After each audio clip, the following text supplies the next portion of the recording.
En el video anterior sobre la nefrona, hablamos de todas sus partes y de las moléculas que el cuerpo reabsorbe y todas sus partes. Si lo recuerdan, en el túbulo proximal hablamos de la reabsorción de la glucosa, los aminoácidos y el sodio. Hablamos de la parte ascendiente del asa de Henle. Hablamos de la reabsorción de las sales como el sodio, potasio y cloro. En el túbulo distal se reabsorbe calcio y otras cosas. Pero cuando yo lo aprendí, me pregunté cómo ocurre eso. ¿Cómo se bombean estas cosas, especialmente contra sus propios gradientes de concentración? Lo que quiero hacer en este video es profundizar un poco más en lo que ocurre en los límites de estos túbulos para que permitan transportar selectivamente estos iones fuera del lumen o la parte de adentro de estos tubos o para reabsorberlos desde el filtrado.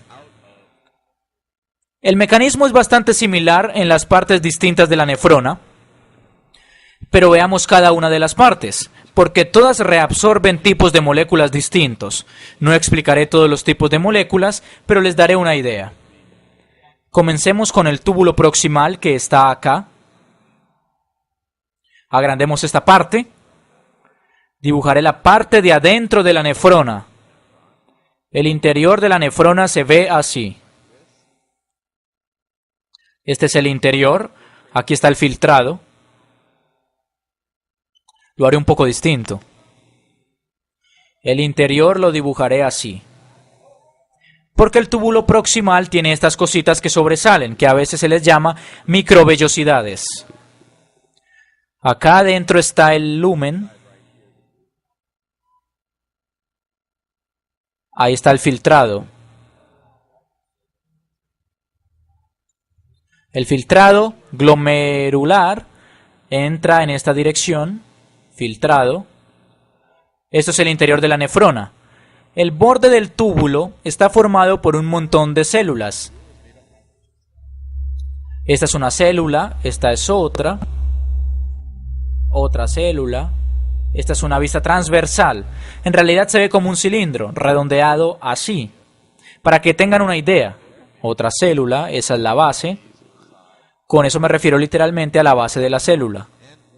Es bueno que conozcan esas palabras. La parte de las células que da con el lumen o el interior del túbulo se llama lado apical. Lado apical. Lado apical. Y a esta parte normalmente se le llama lado basal lateral. O si lo ven como una membrana sería una membrana vasolateral. Membrana vasolateral. Se llama igual sin importar en qué parte de la nefrona esté, ya sea en el túbulo proximal, el asa de Henle o en la parte distal. Lo que tenemos aquí en los otros lados de estas células son los capilares peritubulares. Otra palabra bonita. Capilares peritubulares. Los capilares peritubulares se ven así. También son células, en vez de dibujar la célula lo dibujaré como un tubo, lo haré así. Tienen poros, por ahí fluye sangre. Sangre. No daré demasiados detalles sobre las células de las paredes capilares en sí. Quiero que entiendan cómo se transportan las cosas desde el lumen, cómo se reabsorben de manera selectiva. Este es el capilar peritubular. Capilar peritubular. Otra palabra un poco complicada, pero peri significa alrededor, como perímetro. Está alrededor de los tubos. Estos capilares rodean los tubos. Si en esta imagen lo recubro, tenemos estos capilares que rodean todos los tubos. Cuando se secretan o reabsorben cosas de las nefronas, entran en estos capilares. Esta es la membrana proximal. Pensemos en lo que pasa con la glucosa. ¿Qué pasa si hay bombas de sodio-potasio en el lado vasolateral de estas células? Son bombas de sodio-potasio, dibujaré una acá. Tienen que ver el video sobre bombas de sodio-potasio. Hay un video completo sobre eso. Pero la idea aquí es que el sodio, dibujaré algunas partículas positivas aquí, se sujetarán por dentro, llegará un poco de ATP. Cuando el ATP se sujeta a la parte derecha de esta proteína, le cambiará la forma, su conformación, y luego la proteína se cerrará en este lado y se cerrará en ese, y cuando tenga esa forma, el sodio no se querrá unir a esa proteína, así que se irá hacia afuera o cruzará la membrana vasolateral y finalmente llegará a la sangre. En el otro lado hay una bomba de sodio-potasio.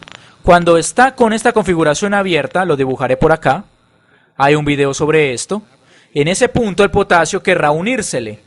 El potasio se unirá, tal vez lo haga por acá. Esto está muy simplificado.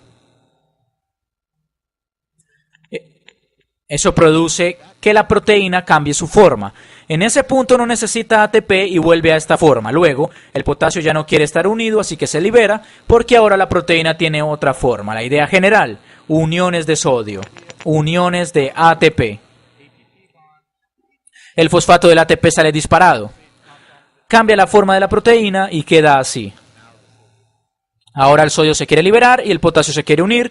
Cuando el potasio se une, queda como al principio. El producto final de esto es que el sodio se bombea afuera de la célula y el potasio se bombea hacia adentro de la célula. Este es un transporte activo. Transporte activo. ¿Por qué es transporte activo? Porque utiliza ATP para guiar al sodio contra su gradiente de concentración para seguir bombeando sodio hacia afuera de la célula y el potasio entra pasivamente, se lo pueden imaginar, no necesita ATP. Por eso se le llama ATPasa sodio-potasio, que significa que es una proteína o enzima que rompe el ATP. Pero rompe ATP y utiliza esa energía para cambiarle la forma para bombear sodio hacia afuera y potasio hacia adentro. Bueno, todo esto es un repaso de lo que vimos en esos videos, pero ¿cómo nos ayuda eso, por ejemplo, a sacar glucosa del lumen? Acá hay otras proteínas. Tomaré como ejemplo la glucosa. Digamos que hay una proteína. Hay un término muy general para esto. Se llama cotransportador o simporte. Cotransportador o simporte. Simporte significa que transporta dos tipos de moléculas en la misma dirección. Cotransportador significa que una molécula quiere pasar debido a su gradiente de concentración y la otra molécula aprovecha el viaje. Se bombea activamente el sodio hacia afuera. Se bombea el sodio hacia afuera en el lado vasolateral y entonces habrá una concentración de sodio baja.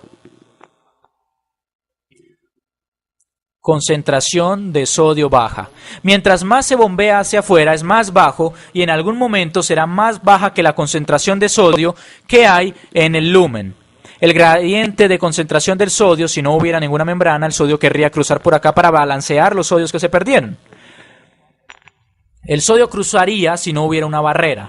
Estas células se aprovechan del sodio que quiere bajar su gradiente de concentración, que ocurre gracias a este transporte activo de acá, pero usa la energía que liberan los sodios al bajar su gradiente de concentración para transportar un poco de glucosa. Si lo visualizan, se pueden imaginar una proteína que está en esta membrana apical de acá. Se ve algo así. Es para que se hagan una idea. Tal vez hay más sodio en este lado que en ese, así que es más probable que el sodio se una acá. Tal vez la glucosa se una acá, esto es una simplificación. Pero cuando se unen, esta proteína cambia su forma para verse un poco más a esta cuando se unen, y ahora el sodio está acá y la glucosa acá. Y la glucosa acá. Básicamente estamos en el lado de la célula y con esta forma no se quieren unir tanto como los aminoácidos o cualquier otra proteína, y luego se liberan.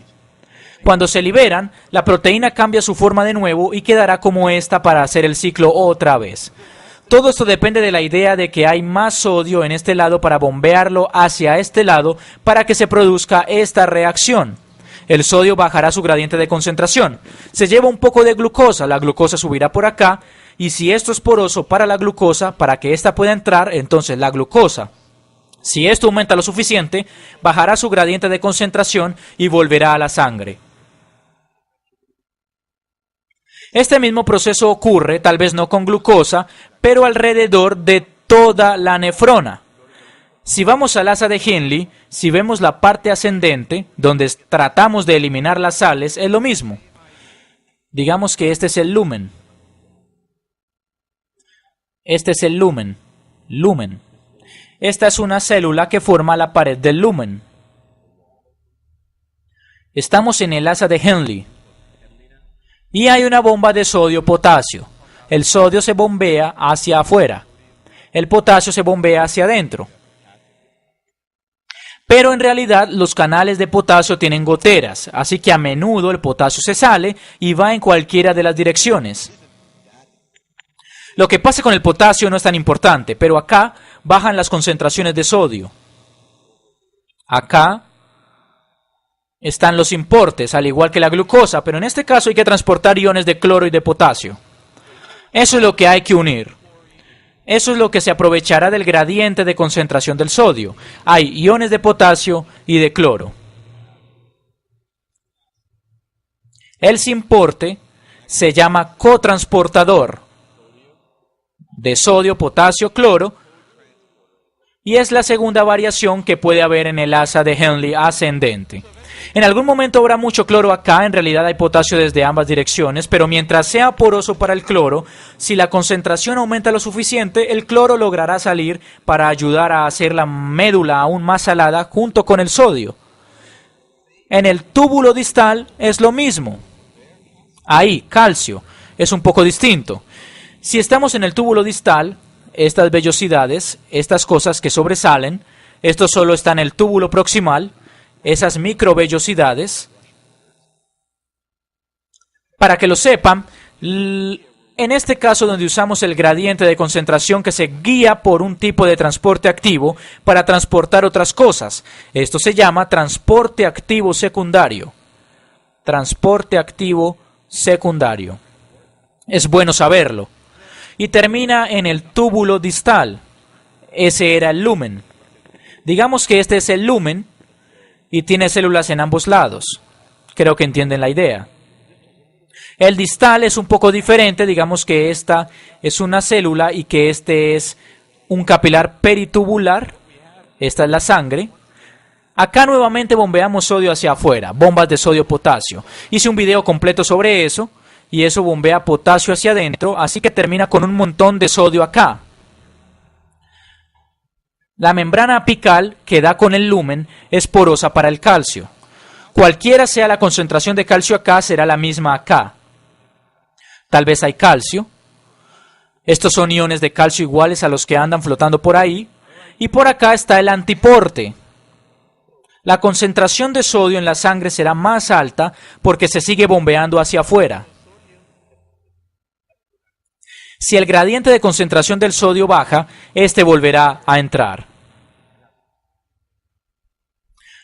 Tal vez acá hay un poco de sodio bajando, su gradiente de concentración vuelve y luego lo que entra pueden imaginarse que es como una puerta giratoria que hace que el calcio salga. Pueden pensar como una proteína haría eso. Me lo imagino como una puerta giratoria. El sodio hace que la puerta gire. El calcio está en el otro lado de la puerta y se suelta. Esto se llama antiporte porque van en direcciones distintas, pero nuevamente es transporte activo secundario porque la única manera de que funcione es hay un transporte activo que utilice el ATP del sodio que está en la membrana vasolateral en cada caso. Bueno, espero que les haya servido. Está con más detalles de los que les dan normalmente cuando les explican cómo la nefrona bombea cosas hacia afuera del lumen y hacia los capilares peritubulares, pero para mí hace que sea más claro. Me ayuda a internalizar lo que hace la nefrona.